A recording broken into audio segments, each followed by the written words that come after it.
Well, happy whatever day this is when you're watching. This is Richard Rosen from Winnipeg, and this is our second episode on the Facebook page of Green Burial Manitoba. Today with us is our second interview with Tracy Chalmers.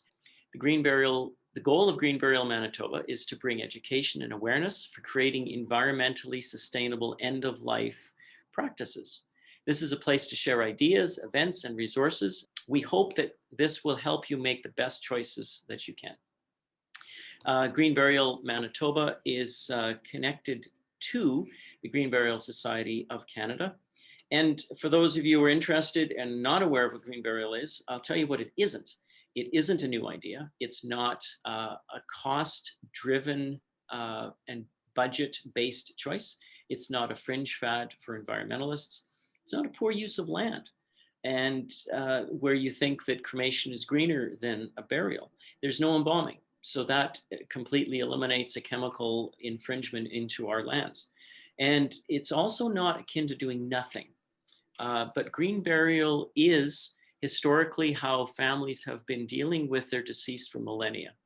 It's one of the many options supporting meaningful end-of-life ritual. It's a steadily growing trend, reflecting the values of people from all walks of life. It's environmentally sensitive and an alternative to burial or traditional and conventional burials or cremations.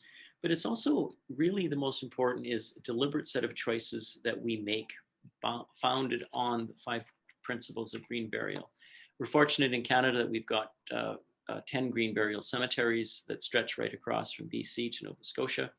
If you want more information about green burial, you can follow us here. There's a number of other green burial resources in Canada and the United States, Green Burial Society, the Green Burial Council in the United States. There's lots of good resources and information. So with that said, today with us is our second interview with Tracy Chalmers. Tracy is the owner of Endwell, which is an end-of-life doula service that supports individuals and families through end-of-life care and services both North and West Vancouver in British Columbia. So with that, Tracy, thank you and welcome to part 2 of our interview today, and welcome again. Thank you, Richard. It's an honor to be here. Thank you so much. So tell us a little bit about yourself and briefly how you're making a difference with end-of-life care.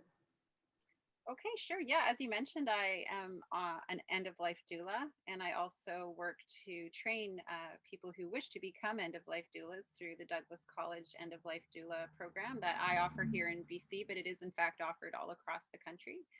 And in doing so, getting involved in this work, I've also been called to other opportunities. Most recently, I have been called to create more space for people to be witnessed in their grief. So I have been offering virtual grief circles where people explore their own grief through ritual and share with community. And I have recently also started offering training in partnership with Seeking Ceremony around how to co-create ritual for people at end of life. So when I support people and families at end of life, my role as a doula is a non-medical role. I companion the people and their families who are dying, and I don't try to fix what's happening. I'm more there to witness and normalize dying as part of a natural cycle. My approach is person-centered, and I offer individualized support, very much following the lead of the dying. I try to really honor their pace and go where they wish to go. And a big part of what I do is simply listening and witnessing people. It's my goal when I support families and people is to really encourage safe and open conversations. I like to encourage thoughtful planning around end of life as well. I share resources, I advocate for the dying and their families, and I very much do what I can to gently bring the focus back onto life so people can really live according to their own beliefs, wishes, and values right up into those last few days. And my focus is on helping people with well-being and healing. And the way I see that is really by becoming whole. So really integrating the physical, emotional, and spiritual health and well-being of people, and really empowering families to show up for their dying. I really believe we know how to do this. We just need to be encouraged. And my goal is all about reducing fear and suffering at end of life. Dying is the most enormous transition that we're ever called to make. And I see it as a time, a huge opportunity for healing and beauty. Last time when we were talking, we had chatted a little bit about ritual and things. And I come from a Lutheran background, and I understand ritual and the ceremony around death and funerals and dying. But we're becoming a lot more secular, and that has its own challenges. So, can you tell us what you're finding about what people are doing in a secular way to create new rituals for their end of life plans? Yeah, absolutely. I'd be happy to. I am very passionate about this area, to be honest. I find that um, our culture really makes dying harder than it needs to be. I think because we, as you mentioned, we are more secular. There is more, we are more individualized. And, traditional organized religion has offered us, and, these sort of signposts that provide ritual that really guide us through how to die and how to support the bereaved after, as well as offering a community. And things can be right now are very different, and there's very much a yearning for people to make meaning at end of life, and this can be done through ritual. So I offer training through my business and well for care providers in the end of life space. We provide a virtual training program where we teach participants how to create rituals for the dying and their families. And this is, I just believe this is so important on so many levels. And one of the things is what we spoke about in the earlier interview, and that's that need to slow things down. So I really think ritual really slows things down. There's so much happening at end of life, and there's so many losses to keep up with, so many changes to our identity and all sorts of things. So ritual can really anchor you in the moment and help you, you catch up to all that is happening. There's so many fears around death and dying, and in order to address these fears, we need to slow down as well. And it just allows us again to catch up, as well as create meaning. Ritual can also help people to guide them what to do next when there is no map. So most of us are not really equipped with the knowledge of how to support those around us who are dying. And it's such an emotionally kind of swirling time.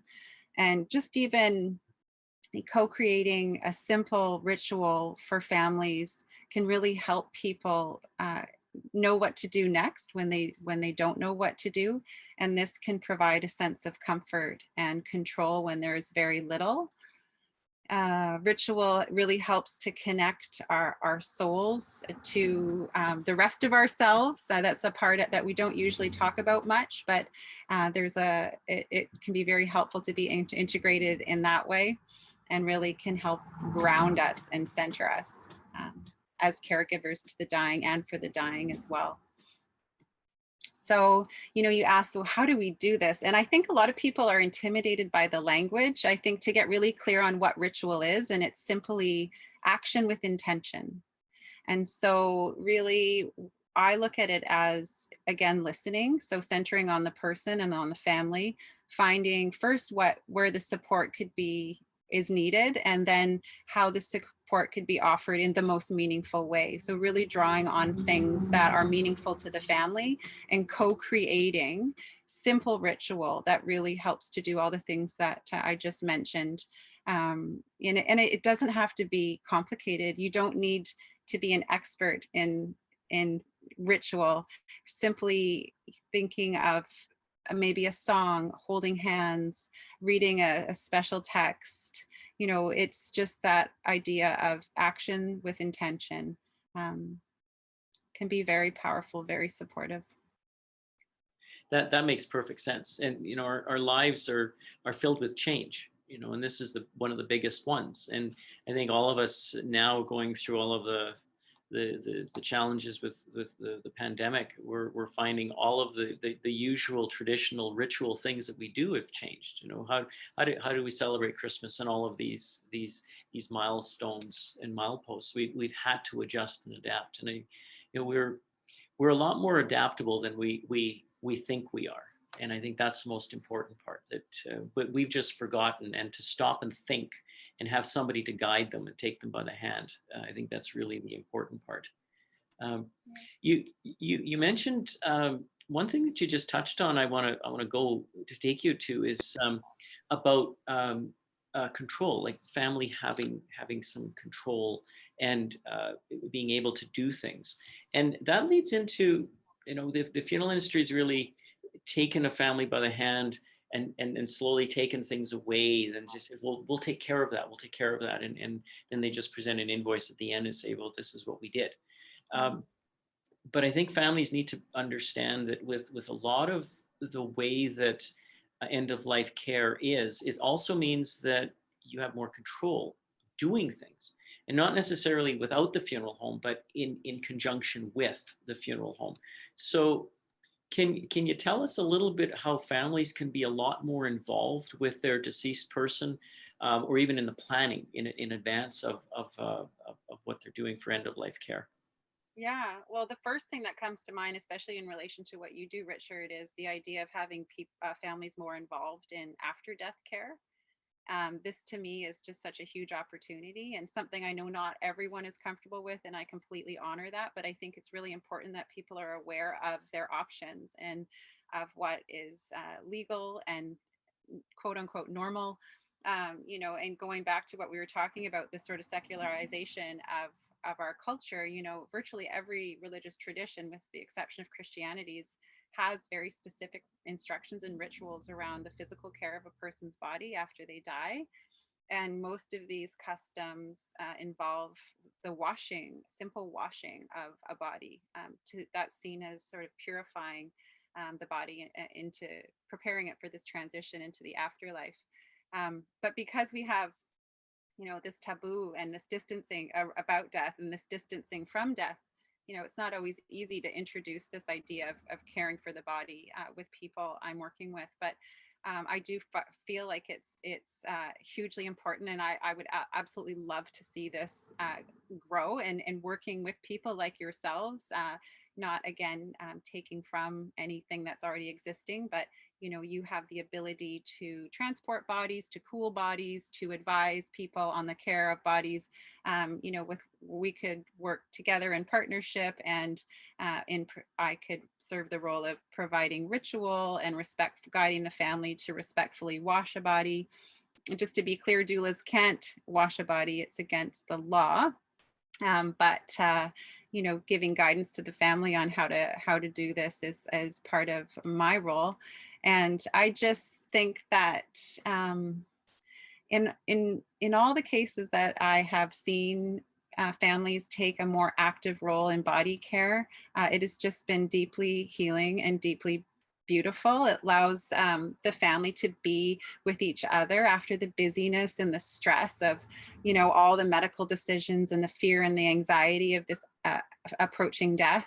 And vigiling with the body after death, just sort of, again, it's about slowing down and creating the space and time for loved ones to really honor their person and to anchor into meaning and love, and begin to make that transition into the state of mourning, and by slowing things down and allowing the soul to catch up and to adjust to what's just happened. And so I'm such a fan of the home death care movement, and you know, I would love to in the future see some kind of a cooperative with doulas, celebrants, funeral directors, and just this big warm place where people can land after a death, and families can be very encouraged to participate as much as they feel comfortable. The idea of it being more natural, it's what struck me is it's not to change what's meant to be, not intervening in ways we shouldn't, but to help encourage and create the means to let it happen naturally.